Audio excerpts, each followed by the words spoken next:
Hi, I'm Claire Kerslake from clairekerslake.com. Just want to drop in and do a quick video today to talk about New Year's resolutions. I'll be doing a longer post on that hopefully this week. But I just wanted to say a few things that are going to increase the likelihood of your New Year's resolutions actually sticking. Because there's a lot of debate, isn't there, about yes, they work, no, they don't work, and should we be doing them or shouldn't we? The reality is it's not the New Year's resolutions that are the problem, I don't believe. I think it's just that we don't know how to have those healthy habits stick. We're just not taught it.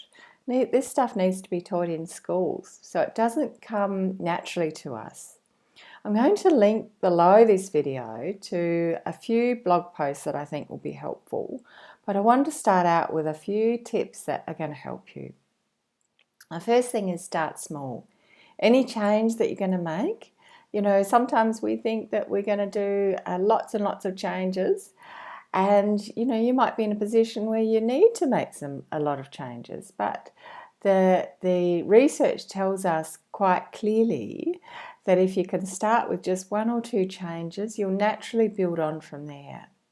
So what does that look like? That might look like going for a 5-minute walk every day. It might look like adding one vegetable to your evening meal. It might look like swapping from a bigger plate to a smaller plate. Just little tiny changes that then, as I say, you'll build on over time.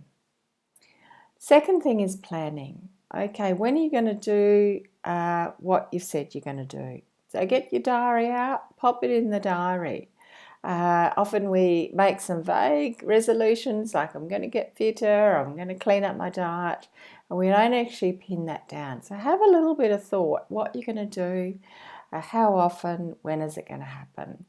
And what we know too by looking at the research is that something that you do every day is going to be much more successful than something that you're going to do 2 or 3 times a week, for instance.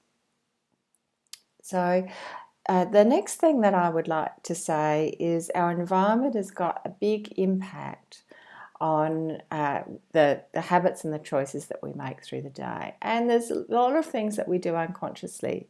For instance, we make over 200 food-related decisions a day, 200.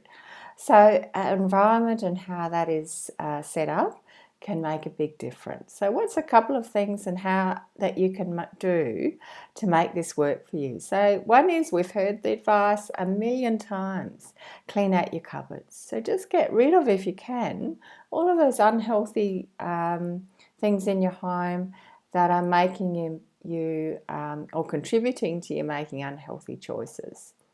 Now, it might well be that for some of them, you actually can't get rid of them out of the house for whatever reason. So make them really inconvenient for you to reach. So it might well be that you make a decision, okay, all of the unhealthy snack foods are now being stored in the laundry cupboard. So you've actually got to go there. It's not convenient for you if you're going to indulge. Things such as swapping, as I said, swapping to a smaller plate. Once again, it's not new advice for most of us, but it really, really works. We know that you'll just naturally eat about 20 to 30% less food and you'll feel as satisfied. So it's not a way to deprivation, which is what I used to think. No, it's one of the best things we can do.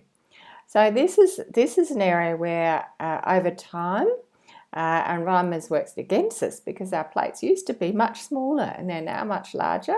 And now I'd encourage you to reverse that trend and make them a bit smaller again. Like something else. Just be mindful of the choices that you make through the day. Just with a lovely, not judgmental, but with a lovely, gentle curiosity to say, okay, what led up to that choice, and is there anything I can change around that? So don't beat yourself up, but just have a little look and see if there's anything that might be contributing. So there you have it, a few hints and tips. As I say, I'll link to some articles below this video, but just to summarize, plan those changes in, make them really small if you can, because you'll naturally build on them over time. Look at your environment and just be mindful of the choices that you make and how they contribute, and is there anything you can change there. Been lovely chatting to you today, and have a great day and talk soon. Bye.